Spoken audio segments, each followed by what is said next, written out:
नमस्कार, आप देख रहे हैं एसबीटी न्यूज और पेश है इस वक्त राजस्थान की बड़ी खबरें। कांग्रेस वर्किंग कमेटी में लंबी तनातनी के बाद आखिरकार सोनिया गांधी के अंतरिम अध्यक्ष बने रहने पर सहमति जताई है।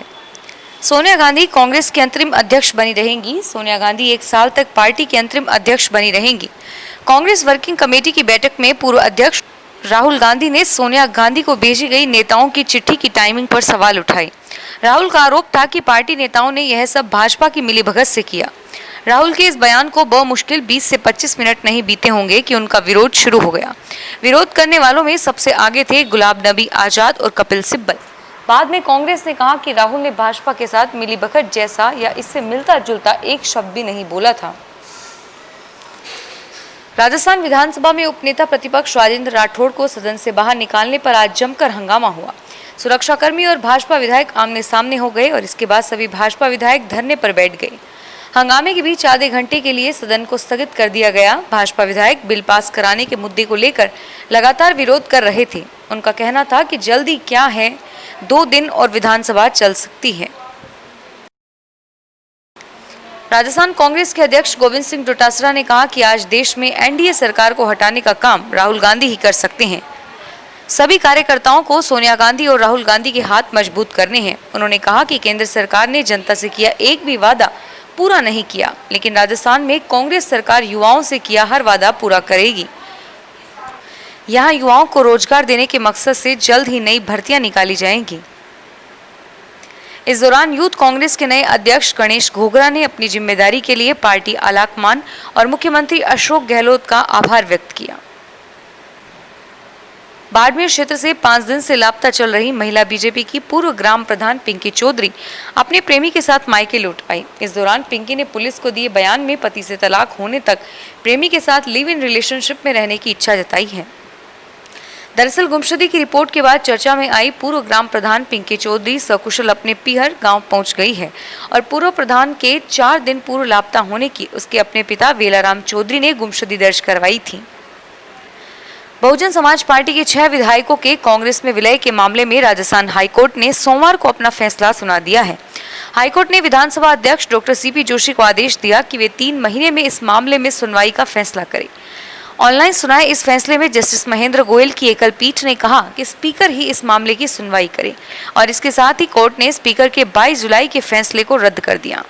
इस फैसले में स्पीकर ने मदन दिलावर की याचिका को खारिज कर दिया था।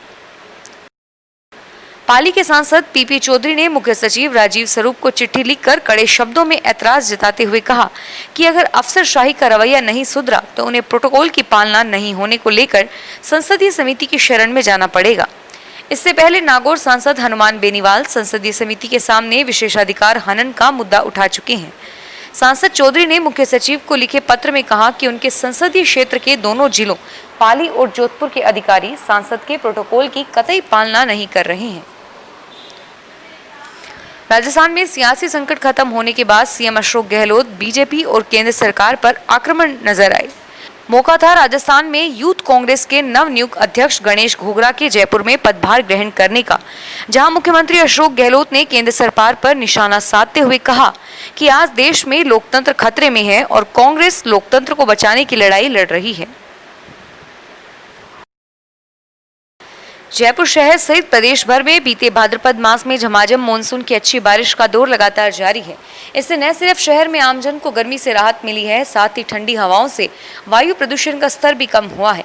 तापमान में गिरावट के साथ ही शहर की आबो हवा में विषैले तत्व पूरी तरह से खत्म हो चुके हैं। सोमवार सुबह वायु गुणवत्ता सूचकांक औसतन 52 माइक्रोग्राम घन मीटर दर्ज किया गया। उक्त दिनों के मुकाबले इस पखवाड़े में वायु गुणवत्ता सूचकांक 280 से 300 के मुकाबले यह 70% तक कम रिकॉर्ड हुआ, जो कि अच्छी श्रेणी में माना जा रहा है। भारतीय चिकित्सा अनुसंधान परिषद ने राजस्थान के दौसा, राजसमंद और जालोर जिलों में सीरो सर्वेक्षण शुरू किया है। राज्य सरकार की ओर से ऐसा कोई सर्वेक्षण अभी तक नहीं किया गया है। ऐसे में आईसीएमआर का सीरो सर्वेक्षण यह पता लगाने में मददगार होगा कि कोरोना वायरस तीनों जिलों में किस स्तर तक फैला है। प्रदेश में यह सीरो सर्वेक्षण का दूसरा चरण है। एक अधिकारी के अनुसार पहले चरण में उन्होंने मई में 3 जिलों में रक्त के नमूने एकत्र किए थे। सर्वे से सामने आया था कि किए गए नमूनों में से 1% से कम कोरोना वायरस संक्रमण के बाद अपने आप ठीक हो गए थे। पाली जिले के पर्यटन और रमणीय स्थल घोरमर घाट इन दिनों घूमना भारी पड़ सकता है। वन विभाग ने कोरोना महामारी के चलते यहां घूमने पर पाबंदी लगा रखी है। अवैध रूप से आने वालों से जुर्माना वसूला जा रहा है। विभाग ने गोरम घाट तक आने वाले कई रास्तों को बंद भी करवाया है। वन कार्मिकों की दिन रात गश्त जारी है। कोविड-19 के कारण जिले के सभी पर्यटन स्थलों को बंद किया हुआ है। टाटगढ़ रावली अभ्यारण्य क्षेत्र का गोरम घाट भी कई महीनों से बंद है। राजस्थान में भाजपा प्रदेशाध्यक्ष सतीश पूनिया ने सोमवार को पत्रकारों से बातचीत में कहा कि विपक्ष में होने से हम जनहित के मुद्दों को सड़क से सदन तक पुरजोर तरीके से लगातार उठा रहे हैं, लेकिन सरकार का जन सरोकारों से कोई वास्ता नहीं है। पूनिया ने बताया कि रविवार को आयोजित प्रदेश पदाधिकारियों की बैठक में बिजली बिलों की माफी, वीसीआर से परेशान किसान, टिड्डी के हमलों से फसलों को हुए नुकसान, संपूर्ण किसान कर्ज माफी, अवैध खनन, बढ़ते अपराध, ठप पड़े विकास कार्य, राशन वितरण में भेदभाव, लंबित भर्तियां, बेरोजगारी भत्ते, कोरोना कुप्रबंधन व भ्रष्टाचार सहित प्रदेश के विभिन्न मुद्दों पर कांग्रेस सरकार को घेरने पर चर्चा हुई। राजस्थान पुलिस की सर्वाधिक सक्रिय वांछित अपराधियों की धरपकड़ करने के लिए संचालित कार्यवाही के तहत राज्य स्तर पर सूचीबद्ध 25 सर्वाधिक सक्रिय अपराधियों में से जनवरी से जुलाई तक 16 अपराधियों को गिरफ्तार किया जा चुका है। महानिदेशक पुलिस भूपेंद्र सिंह ने बताया कि सर्वाधिक सक्रिय वांछित अपराधियों एवं आपराधिक तत्वों की गतिविधियों पर प्रभावी नियंत्रण एवं इनके विरुद्ध प्रभावी कार्यवाही अमल में लाई जा रही है। पाली में लाइलाज बीमारी सिलिकोसिस से पीड़ित लोगों के लिए कोरोना महामारी काल बनकर आई है। उनको कोरोना वायरस ने तो नहीं जकड़ा, लेकिन घरों में कैद होने के कारण फेफड़ों में जमी धूल ने उनकी सांसें रोक दी। इससे जिले में करीब 10 मरीजों की धड़कन बंद हो गई। इसका पता लगने के बाद पाली के चिकित्सकों ने 3 माह बाद मंगलवार को बांगड़ चिकित्सालय में शिविर लगाकर अब मरीजों को राहत दी है। बांगड़ चिकित्सालय में कोरोना के कारण 18 मार्च को अंतिम सिलिकोसिस शिविर लगवाया था और इसके बाद शिविर को बंद कर दिया।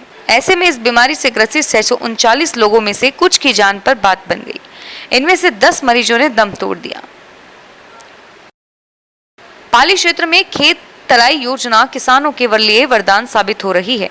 जिले में करीब 700 किसान खेत तलाई से खरीफ व रबी की फसल ले रहे हैं। बारिश के दिनों में यह खेत तलाई भर जाती है। अच्छी बारिश होने पर किसान खेत तलाई का पानी रबी की फसल के लिए काम में लेते हैं।